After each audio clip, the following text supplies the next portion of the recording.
بسم اللہ الرحمن الرحیم. ناظرین السلام علیکم. میں ہوں آپ کا میزبان صابر شاکر. وفاقی دارالحکومت اسلام آباد سے کچھ تازہ ترین اطلاعات اور اہم خبریں آپ سے شیئر کرتے ہیں. ایک طرف تمام دنیا بھر کے مسلمان جو ہیں وہ اپنے اپنے ملکوں میں عید منا رہے ہیں, عید قربہ منا رہے ہیں, عید الاضحیٰ جو ہے, اور عازمین حج جو ہیں وہ حج کا فریضہ ادا کر چکے اب مناسک حج ادا کر رہے ہیں. آج کا دن جو ہے وہ قربانی کا دن تھا. نہر جسے کہتے ہیں, قربانی کی ہے عازمین حج نے, حجاج کرام نے, اور ساتھ ساتھ مختلف ملکوں میں آج عید الاضحیٰ منائی گئی, عید کی خوشیاں منائی گئیں, جس میں مڈل ایسٹ پورے کا پورا شامل ہے, اور ویسٹرن کنٹریز ہیں, مغربی ممالک ہیں, امریکہ ہے, برطانیہ ہے, سب کے سب. پاکستان میں عید ہے کل, لیکن عید کی چھٹیاں سٹارٹ ہو چکی ہیں, اور سپریم کورٹ آف پاکستان ایک تفصیلی حکم بھی جاری کر چکی ہے فوجی عدالتوں میں سیولینز کے ٹرائل کے بارے میں. اب یہاں پہ کچھ چیزیں آپ سے میں خبریں شیئر کرنا چاہ رہا ہوں کہ دنیا جو ہے وہ مسلمانان اور پوری دنیا میں جو مسلمان ہیں, پاکستانی ہیں, اوورسیز پاکستانی ہیں, اور پاکستان کے اندر رہنے والے پاکستانی ہیں, وہ عید کی چھٹیوں میں مشغول ہیں. لیکن ہماری حکومتی مشینری, حکومتی ادارے, ریاستی مشینری, ریاستی ادارے کن کاموں میں مشغول ہیں وہ میں آپ کو بتا دیتا ہوں کہ ان کے نزدیک ان کے سروں پہ سب ایک ہی بھوت سوار ہے, اور وہ عمران خان اور پاکستان تحریک انصاف اور 9 مئی کا معاملہ. پہلے بھی میں آپ کو بتا چکا ہوں. اب پھر ایک دفعہ کہ جو D G I S P R نے جو پریس کانفرنس کی, اس کا نیگیٹو امپیکٹ ہوا ہے, اس کا کوئی اثر نہیں ہوا. خیال یہ تھا کہ سپریم کورٹ آف پاکستان جو ہے وہ اس کیس سے پیچھے ہٹ جائے گی, اور 9 مئی کے تناظر میں جو پیٹیشنز دائر کی گئی ہیں ان پیٹیشن سے دستبردار ہو جائیں گے وکلا. چودھری اعتزاز احسن صاحب کو مینیج کرنے کی کوشش کی گئی, لطیف کھوسہ صاحب کو مینیج کرنے کی کوشش کی گئی, آنریبل ججز کو مینیج کرنے کی کوشش کی گئی, لیکن یہ ہیئرنگ جو ہے وہ چل رہی ہے. اور کل سپریم کورٹ نے ایک ڈیٹیل آرڈر پاس کر دیا, اور وہ پچھلا ویلاگ ضرور سن لیجئے گا, اس میں ذکر ہے پورے کا پورا حکم. اس حکم کے بعد انڈائریکٹلی یہ سٹے کر دیا گیا ہے کہ اب چیف جسٹس آف پاکستان اور سپریم کورٹ آف پاکستان کے نوٹس میں لائے بغیر جو گرفتار افراد ہیں 9 مئی کے تناظر میں, ان کے خلاف فوجی ٹرائل شروع نہیں کیا جائے گا. اب ہونا تو یہ چاہیے تھا کہ ان فیصلوں کو تسلیم کیا جاتا, بجائے اس کے کہ فیصلوں کو تسلیم کیا جائے.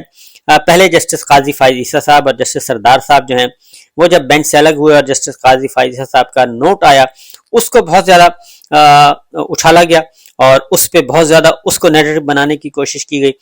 پھر جسٹس منصور علی شاہ صاحب پہ اعتراض اٹھایا گیا, وہ نکل گئے. پھر ان کے جو نوٹ ہے, ان کے نوٹ کو بہت زیادہ ہوا دینے کی کوشش کی گئی, لیکن ہیئرنگ جاری ہے. اور اب 6 ممبرز بینچ نے ایک آرڈر پاس کر دیا ہے. جو آرڈر پاس کیا اس آرڈر پہ کسی کو کوئی اعتراض نہیں ہے. اب جو اگلا ملبہ جو ہے, اب اگلا جو ہدف ہے وہ آنریبل ججز دیگر ہیں. چیف جسٹس آف پاکستان کو, آنریبل ججز کو میلائن کیا جا رہا ہے, سوشل میڈیا پہ ان کو ٹارگٹ کیا جا رہا ہے, لیکن کوئی پوچھنے والا نہیں ہے. اور ہاں, البتہ کسی اور کے بارے میں آپ کچھ کریں گے تو بالکل ضرور پوچھا جائے گا.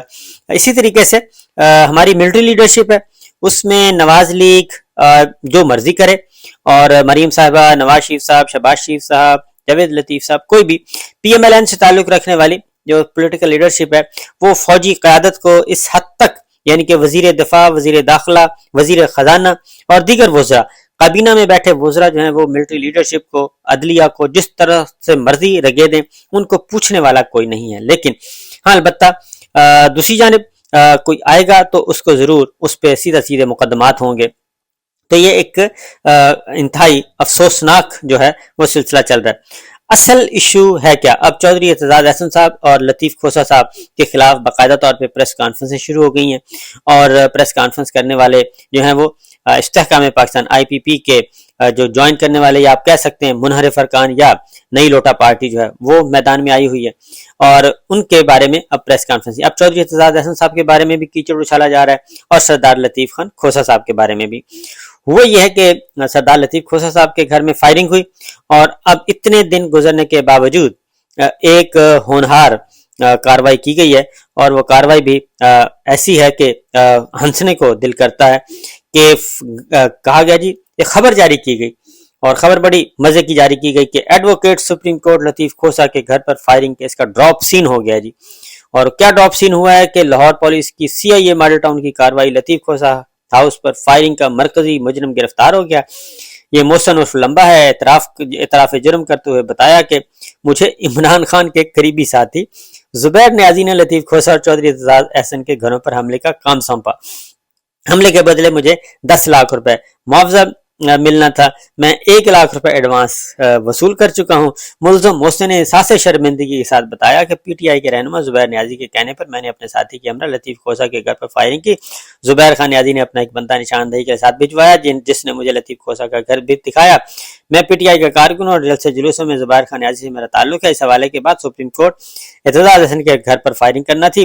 سنگین جرائم، اقدام قتل، بطہ خوری اور رابری اور لوگوں کے گھروں پر فائرنگ کے مقدمات کا سابقہ ریکارڈ یافتہ اور تھانہ ملت پارک کے اقدام کے مقدمے کا مفرور اشتہاری بھی ہے۔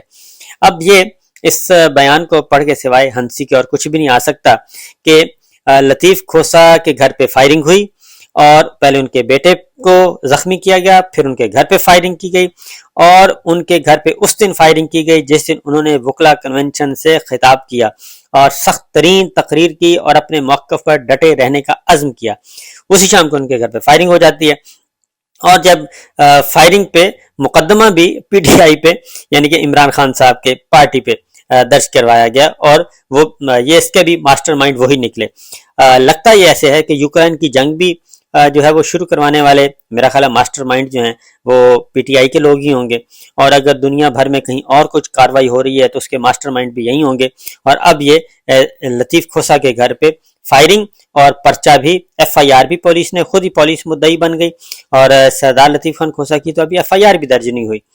اسی طریقے سے ذلِ شاہ کا قتل ہوا، وہ بھی مقدمہ عمران خان اور پی ٹی آئی کے رہنماؤں پہ درج کر دیا گیا۔ شہید ارشد شریف کی ایف آئی آر ابھی تک درج نہیں ہو رہی اور اسی طریقے سے عمران ریاض خان صاحب ابھی تک بازیاب نہیں ہو رہے۔ تو جو بھی ہو رہا ہے یہ لاقانونیت کا اور ایک فاشسٹ جو طرز حکمرانی ہے وہ موجود ہے، اور الزام بھی یعنی کہ نقصان بھی شہریوں کا ہو رہا ہے اور رہنماؤں کا ہو رہا ہے جو کہ حکومت مخالف ہیں، اور پرچے بھی ان کی مرضی کے ایف آئی آر ان کی درج نہیں ہو رہی اور مقدمات بھی انہی پہ درج ہو رہے ہیں۔ تو لہٰذا سردار لطیف خان کھوسہ کے گھر پہ فائرنگ کا ماسٹر مائنڈ بھی کچھ عرصے کے بعد آپ کو کہا جائے گا بریکنگ نیوز کے طور پہ کہ اس کے عمران خان صاحب ہیں۔ اصل معاملہ کیا ہے؟ اصل معاملہ یہ ہے کہ D G I S P R کی جو پریس کانفرنس تھی اس کا مطلب کیا تھا؟ اس کا مطلب تھا کہ سپریم کورٹ کو کسی بھی طریقے سے باز رکھا جائے کہ وہ اس کو ہیئرنگ کو جاری نہ رکھے اور اس کو روکے۔ لیکن میں اگلی بات یہ بتا دوں کہ حکمراں اتحاد کے اندر بھی اس میں ڈویژن موجود ہے، سوائے نون لیگ کے کوئی اور نہیں چاہتا، نون لیگ اور مولانا کے کوئی نہیں چاہتا کہ سویلین کا ٹرائل جو ہے فوجی عدالتوں میں اس طریقے سے کروایا جائے اور یہ کھلی چھٹی دے دی جائے۔ پاکستان پیپلز پارٹی اس بارے میں بڑا واضح موقف اختیار کر چکی ہے کہ یہ کام نہیں ہو سکتا۔ تو اس لیے اب جو پریشر ہے وہ اب آ رہا ہے دوسری جانب، اب آنریبل ججز پہ کو پریشرائز کیا جا رہا ہے، وکلا کو پریشرائز کیا جا رہا ہے۔ اب یہ چودھری اعتزاز احسن اور سردار لطیف خان کھوسہ ان کے خلاف اب ایک پریس کانفرنس کروائی گئی اور وہ ہے فیاض الحسن چوہان کی۔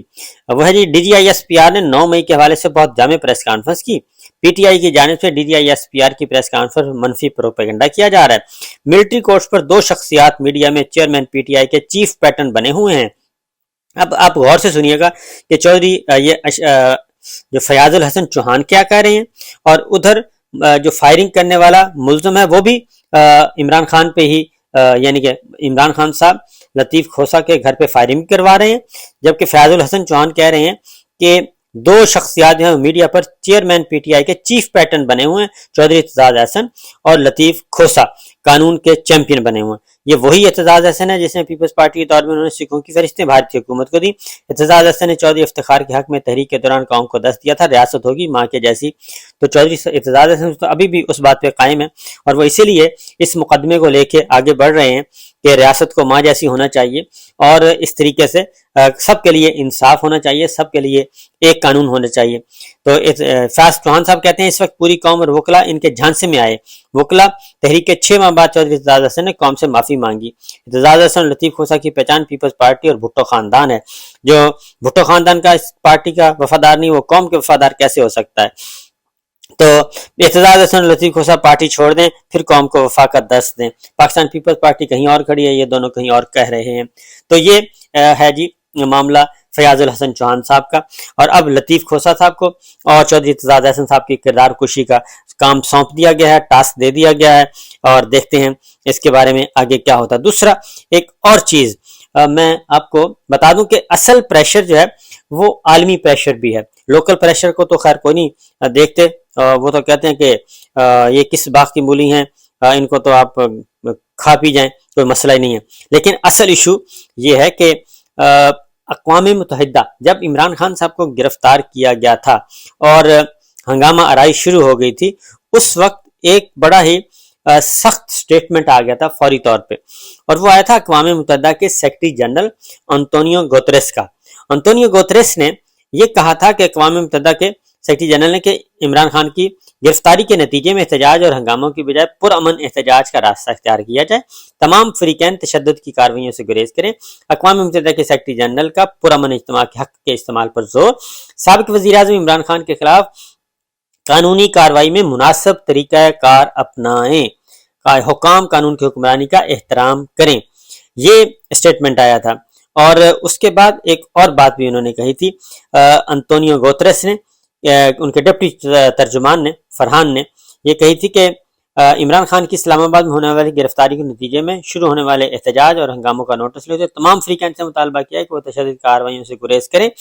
اور ترجمان کے مطابق سیکرٹری جنرل نے حکام پر زور دیتے ہوئے کہا کہ وہ سابق وزیر اعظم عمران خان کے خلاف ہونے والی قانونی کارروائی مناسب طریقہ کار اپنائیں اور قانون کی حکمرانی کا احترام کریں. یہ چیزیں تھیں جو کہ اس وقت آئی تھیں, اور ابھی بھی وہ پریشر بدستور موجود ہے. تو معاملہ کہیں اور سے ہوتا ہے اور پریشر کہیں اور ڈالا جاتا ہے. اب سپریم کورٹ جو حکم صادر کر چکی ہے کل, اس کے بعد اب فوجی عدالتوں میں سولینس کے خلاف جو ٹرائل ہے وہ فی الوقت رکا ہوا ہے, اور اس لیے 100,000 درجے بہتر ہوتا اگر D G I S P R اس موقع پہ پریس کانفرنس نہ کرتے, بلکہ اپنے وکلا کو بھیجا جاتا کورٹ روم نمبر 1 میں لارجر بینچ کے سامنے, وہ اپنا پوائنٹ آف ویو دیتے اور اس سے لیگل بیٹل کو لیگل وے میں لڑا جاتا. لیکن D G I S P R کی پریس کانفرنس نے اس کو ایک سیاسی جنگ بنا دیا ہے, اور پولیٹیکل موٹیوز جو ہیں وہ سامنے آئے ہیں, اور اسی لیے عمران خان صاحب نے بھی کل اس کا جواب دے دیا ہے. تو یہ سچویشن اس وقت جاری و ساری ہے جی. دیکھتے ہیں کہ آنے والے دنوں میں کیا ہوتا ہے, لیکن اب ذہن میں رکھیے گا کہ عمران خان صاحب جو ہیں اس وقت دنیا کے کسی بھی حصے میں کوئی بھی جرم ہو تو پاکستان میں ان کے خلاف ایف آئی آر درج ہو سکتی ہے. اجازت دیجیے, اللہ حافظ.